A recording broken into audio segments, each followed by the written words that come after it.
Добар ден!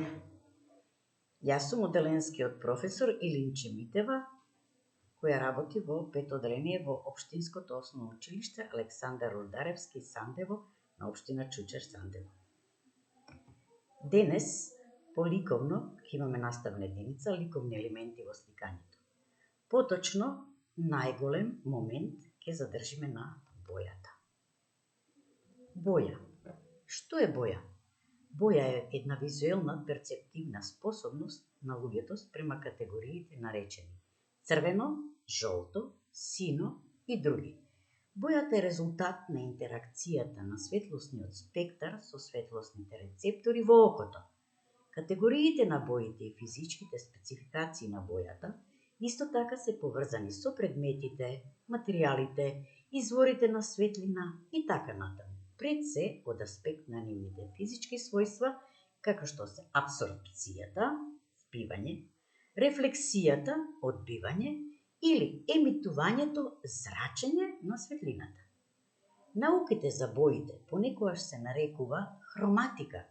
Таа ја обработува перцепцијата на бојата од страна на човечкото око и мозокот, потеклото на бојата, бојата во уметноста и физиката на електромагнетното зрачење во видливиот ранг, што всушност е терминот кој го употребуваме за оваа појава светлина.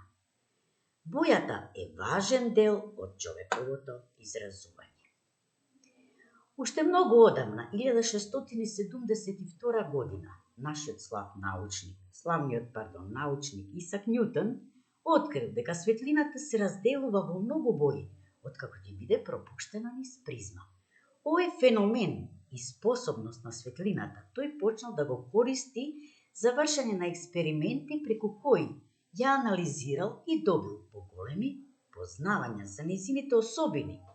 Боите добиени на овој начин имаат прецизен спектрален распоред кој никогаш не се менува, почнувајќи од црвената, па портокалова, жолта, зелена, сина и виолетова. Секоја од овие бои има единствена сигнатура која ја одредува нејзината локација во спектарот. Оваа карактеристика е всушност нејзината светлосна бранова должина која е различна за секоја боја. Светот е полн со светлина. Видливиот спектар е составен од 7 емисиони групи со различна бранова должина. Тоа се боите од виножитото: црвена, портокалова, жолта, зелена, сина, темносина, индиго и виолетова. Боите кои се сродни со црвената се со долга бранова должина, а оние со зелената се со средна, а синкастите објекти имаат кратка бранова должина. Кога светлината стигнува до објектот, дел од нејзините бранови се рефлектира, а останатиот дел се абсорбира зависно од особините на материјалот. Рефлектираните бранови должини се регистрираат од страна на нашето око и го даваат одбројувањето на објектот.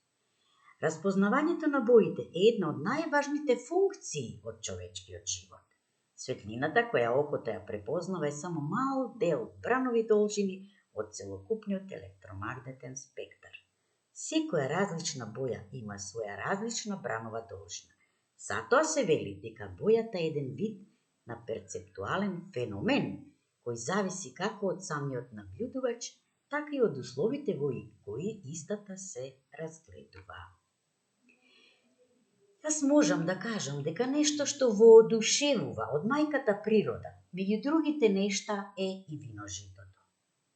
Тоа може да ви разгали душата, да ви го почне утрото и да ви го разубави целосно денот. Драги ученици, за домашна работа ќе имате да насликате, односно да ги искористите боите на виножитото. Можете да нацртате, како што е прикажано на првиот слајд, од Окланд, каде што најчесто се среќаваат многу често, се среќаваат виножитата и тоа може да биде едно виножито, а во исто време, верувале или не, да видите 2 виножита. Тоа е навистина перфектно нешто што ни го дарува мајката природа. За домашна работа, драги ученици, ќе имате да насликате по свој избор едно виножито или две виножита, а можете да се представите и вие самите. Довидување.